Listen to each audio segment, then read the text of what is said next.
On November 25th, 1961, the Hills were again interviewed at length by Nightcap members, this time C.D. Jackson and Robert E. Holman. Jackson and Holman had many questions for the Hills. One interesting portion of the interview was that they calculated that their time of departure from Colebrook in the United States back to their home would have roughly taken about 4 hours, only it took 7 hours. This phenomenon is widely described in UFO encounters as missing time. When Holman and Jackson mentioned this to the Hills, they had no explanation. The Hills claimed to recall almost nothing of the 35 miles of US Route 3 between Lincoln, Indian Head, and Ashland.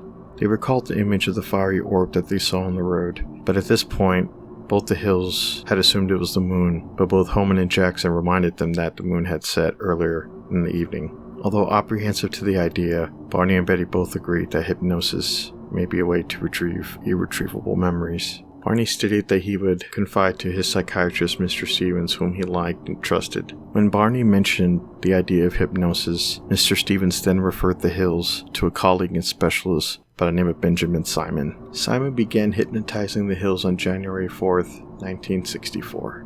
Upon recalling the figures, the abduction, the examinations, Barney was filled with overwhelming fear and trauma during the recollection of the events. He recalls being escorted to a room by 3 men and was told to lay on a small rectangular table. Barney kept his eyes closed for most of the exam. They examined everything from counting his vertebrae, placing a cup-like device over his genitals, scraped off some of his skin, and peered into his ears and mouth. At the same moment, Barney overheard Betty in the other room talking with the examiner, but he couldn't understand the language they were speaking. It was almost like a mumbling language. The leader told Barney to close his eyes. While hypnotized, Barney did say he felt like the eyes had pushed into his eyes. When they did decide to communicate with Barney, it was through some type of thought transference, as Barney was unfamiliar with the word telepathy. Betty's hypnosis sessions were largely consistent with that of her husband, Barney. Betty exhibited considerable emotional distress when recounting her capture and examination. Simon ended one session early because tears were flowing down her cheeks. Simon gave Betty the post-hypnotic suggestion that she could sketch a copy of the star map that she later described as a three-dimensional projection similar to a hologram.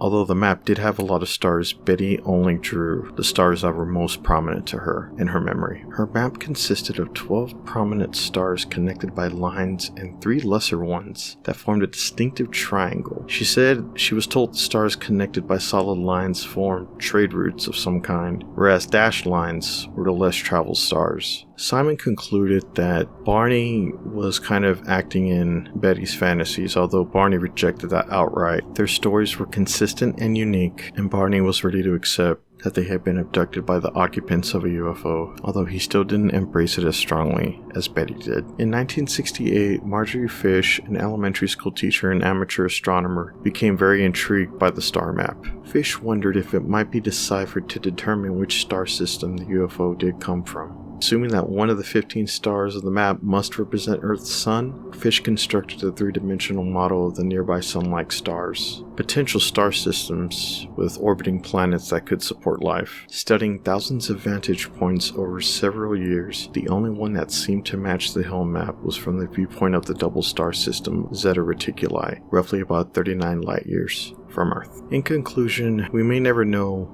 what exactly happened with the Hills, but this case appears to be one of the more credible accounts of UFO encounter and abduction. Regardless, the Hills went on to live relatively normal lives afterwards. On October 25th, 1965, there was a front page story in the Boston Traveler, and in 1966, writer John G. Fuller did secure the cooperation of the Hills and Simon regarding the hypnosis sessions and their story, and he did write a book called The Interrupted Journey. Barney died of a cerebral hemorrhage on February 25th, 1969 at age 46, whereas Betty went on to become a celebrity in the UFO community. She died of cancer on October 17th, 2004 at age 85, never having remarried. Thank you so much for watching this incredible story. It's been captivating me for a while, and I really wanted to kind of do a deep dive on it, and we'll have to just see, as time goes on, but I really think this is one of the more credible ones out there. Thank you very much.